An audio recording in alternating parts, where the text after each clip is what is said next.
నమస్కారం. Daniel Goldman అని Harvard university అధ్యాపకులు ఒక ఆయన ఎమోషనల్ ఇంటెలిజెన్స్ అనే ఒక పుస్తకం రాశారు.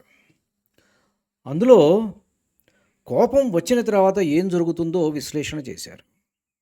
మనిషికి కోపం రాగానే రక్త ప్రసారం అధికమై చేతులు దృఢంగా మారి ఏదో ఒక ఆయుధం తీసుకునో లేక చేతులనే ఆయుధంగా మార్చి ఎదుటి వాడి మీద కలయబడటానికి సిద్ధమవుతాడు ఆ మనిషి. అతని శరీరంలో హార్మోనుల ఉత్పత్తి పెరుగుతుంది. ఎడ్రినాలిన్ ఒక్కసారిగా పంపు చేయబడుతుంది. దానివలన అతను యుద్ధానికి సిద్ధమవుతాడు, లేదా బలం చాలదు అనుకున్నప్పుడు పారిపోవడానికి సిద్ధమవుతాడు. అంటే కోపం వల్ల ఎడ్రినాలిన్ ఉత్పత్తి ఎక్కువై మనిషి ఫైట్ ఆర్ ఫ్లైట్ సిచ్యువేషన్లోకి తోసివేయబడతాడు. ఇదన్నమాట కోపం వచ్చిన తర్వాత ఏం జరుగుతుంది అంటే. మరి కోపం వచ్చిన తర్వాత ఏం జరుగుతుందో ప్రొఫెసర్ గారు చెప్పారు. అసలు కోపం రావడానికి కారణం ఏమిటి? ఇది పరమాత్మ చెప్పారు. కోపం రావడానికి కారణం మళ్ళా మూలంలోకి వెళ్ళాలి. మనల్ని గీతాచార్యుడైనటువంటి కృష్ణ పరమాత్మ అక్కడికే తీసుకెళ్తున్నాడు. సదా విషయవాంఛలను మననము చేయువారికి వాటి యందు ఆసక్తి కలిగి అనురాగము అధికమై అది కోరికగా మారుతుంది. ఆ కోరిక తీరనప్పుడు మనిషికి క్రోధం పుడుతుంది. ఆ క్రోధం మనిషి యొక్క జ్ఞాపక శక్తిని నశింపజేస్తుంది. అప్పుడు మనిషి తన బుద్ధిని కోల్పోతాడు. బుద్ధి కోల్పోయిన మనిషి పతనమవుతాడు. సరే, ఇక్కడ మనం విషయవాంఛలు అనే పదం వాడాం. ఏమిటి విషయవాంఛలు అంటే? వాంఛ అంటే కోరిక. మరి విషయాలంటే మన పంచేంద్రియాలు ఏవి గ్రహిస్తాయో అవి.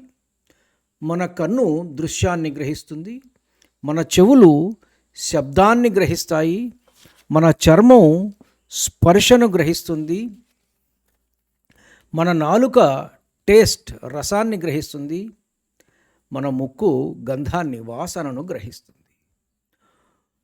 ఒక అద్భుతమైనటువంటి దృశ్యం ఉన్న ప్రదేశం మనం చూసామనుకోండి, అక్కడికి వెళ్ళాలి అని చెప్పి మనం టికెట్లు బుక్ చేసుకుంటాం. డబ్బులున్నవాడైతే లేనివాడైతే అబ్బా వెళితే బాగుండును అనుకుంటాడు. పదే పదే పదే అక్కడికి వెళ్ళాలి అనుకుంటాడు. అలానే ఒక మంచి వాసన ఉన్నటువంటి ఒక సెంట్ చూసామనుకోండి, ఒక స్ప్రే, వెంటనే కొనేయాలనుకుంటాం. ఇలా ఏది బాగా ఉన్నది, మన మనసుకు నచ్చింది, ఇలాంటి విషయాలను చూసినప్పుడు మన మనసు దాని మీద పడి వాటిని కోరుకుంటాం మనం. శబ్ద స్పర్శ రూప రసగంధాదులు అన్నమాట. మన ఇళ్లలో మనం ఏం చేసాం? ఇడియట్ బాక్సులు తెచ్చిపెట్టుకున్నాం. తెల్లవారి లేచిన దగ్గర నుంచి ఈ ఇడియట్ బాక్సుల్లో టీవీల్లో, ఇడియట్ బాక్సులు అంటే టీవీలు, ఒకటే ప్రకటనల హోరు. ఈ ప్రకటనలు దేని గురించి గమనించండి, అన్ని విషయాల గురించే. విషయం కానిదేదైనా ఉందా? అది కొను ఇది కొను అని మనల్ని ప్రేరేపించటం. దీనికి తగ్గట్టు ఆర్టిఫిషియల్ ఇంటెలిజెన్స్ సహాయంతో మనం పొరపాటున ఫోన్లో ఏదైనా ఒక విషయం గురించి మాట్లాడుతుంటే అది గ్రహించి అది గూగుల్ వాడు వినేసేసి మన ఫోన్లోనే దానికి సంబంధించిన అడ్వర్టైజ్మెంట్ మళ్ళీ వాడు పుష్ చేస్తాడనమాట. ఏ ఫేస్బుక్లోనో ట్విట్టర్లోనో ఇంకో దాంట్లోనో మనం చూస్తున్నప్పుడు ఆ అడ్వర్టైజ్మెంటే పుష్ చేస్తాడు. కొను కొను కొను కొను కొను అని. మనం ఒక ల్యాప్టాప్ ఎక్కడన్నా ఫలానా రిలయన్స్లో కొనుక్కొచ్చామనుకోండి, దాని తర్వాత వెంటనే ఆ బిల్లు మన మెసేజెస్లోకి వస్తుంది. దాన్ని వీడు చదివి ఇగో ఈ ల్యాప్టాప్ పెట్టుకోవడానికి స్టాండ్లు అని చెప్పి వాడు అమెజాన్లో ప్రకటనలు గుప్పిస్తాడు మనకు. ఇలా తయారైపోయింది ప్రపంచం మనకు. ఈ ప్రకటనల హోరులో జోరులో పడి ఇవాల్టి ఆధునిక మానవుడు కొట్టుకుపోయి కొనుగోళ్లు పెంచుతున్నాడు. ఈఎంఐలు, ప్రతి నెల ఆ ఈఎంఐలు కట్టుకోవటం, ఫైనాన్షియల్ మేనేజ్మెంట్ తెలిసినవాడు పర్వాలేదు, తెలవకపోతే వాడు సతమతం అయిపోతున్నాడు. సరే, వీళ్ళు ఇట్లా ఈఎంఐల్లో కొంటూ ఉంటే దానికి తగ్గట్టుగా ఉత్పత్తి కూడా పెంచాలి కదా, మరి అది పెరుగుతున్నది. ఇక మన వేత్తలు ఏం చెప్తారు, జీడిపి ఇంత పెరిగింది, అంత పెరిగింది, ఇంత ఉత్పత్తి పెరిగింది, ఇంత ఎకనామిక్ ప్రోగ్రెస్ ఉంది, we have achieved this much of growth rate అని చెప్పి మనం సంకల్ గుద్దుకుంటున్నాం. ఈ అంచనాలు, దేశం దూసుకుపోతున్నది, ఇవన్నీ కూడా కేరింతలు కొడుతున్నాం. ఇదంతా ఎక్కడి నుంచి వచ్చింది? విషయవాంఛల వలన వచ్చింది. ఈ విషయవాంఛల సుడిగుండంలో పడి మనిషి నలిగిపోతున్నాడు. దీనికే మనకు 2వ అధ్యాయం సాంఖ్యయోగంలో 62వ శ్లోకం, ధ్యాయతో విషయాన్ పుంసః సంగస్తేషూపజాయతే సంగాత్ సంజాయతే కామః కామాత్ క్రోధోభిజాయతే విషయాన్ ధ్యాయతః. శబ్దస్పర్శ రూపరసగంధాదులు అనేటువంటి విషయాలను ధ్యాయతః చింతన చేయుచుండునటువంటి పుంసః అంటే పురుషుడు లేదా వ్యక్తి, తేషు అంటే ఆ శబ్దాల యందు, సంగః అంటే ఆసక్తి, ఉపజాయతే ఏర్పడుతుంది. ఆ ఆసక్తి వలన కామం విషయవాంఛ పెరుగుతుందన్నమాట.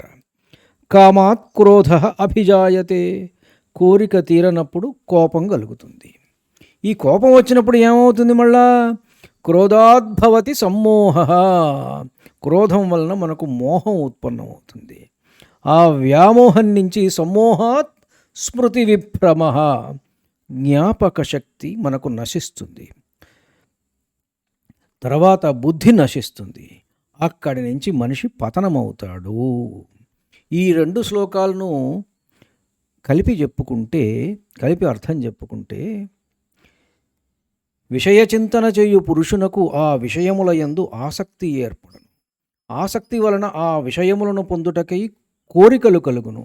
ఆ కోరికలు తీరనప్పుడు క్రోధము ఏర్పడును. అట్టి క్రోధము వలన వ్యామోహము కలుగును. దాని ప్రభావమున స్మృతి చిన్నాభిన్నమగును. స్మృతి భ్రష్టమైనందున బుద్ధి అనగా జ్ఞాపక శక్తి నశించును. బుద్ధినాశము వలన మనుష్యుడు తన స్థితి నుండి పతనమగును. ధ్యాయతో విషయాన్ పుంసః సంగస్తేషూపజాయతే సంగాత్ సంజాయతే కామః కామాత్ క్రోధోభిజాయతే క్రోధాద్భవతి సమ్మోహః సమ్మోహాత్ స్మృతి విభ్రమః స్మృతిభ్రంశాత్ బుద్ధినాశో బుద్ధినాశాత్ ప్రణశ్యతి. ఎప్పుడైతే మనము బేసిక్ మినిమం నీడ్స్ నుంచి లగ్జరీస్ వైపు మన ఆలోచనలు మళ్ళాయో మన జీవితం అత్యంత క్లిష్టమైంది. Life is really simple, but we are making it complicated.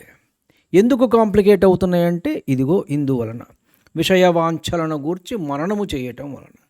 కాబట్టి సాధ్యమైనంత వరకు ఆ విషయవాంఛలను గురించి మననము చేయటము అనేటువంటి దానిని మనం తగ్గించుకుంటే మనలో ప్రశాంతత ఏర్పడుతుంది.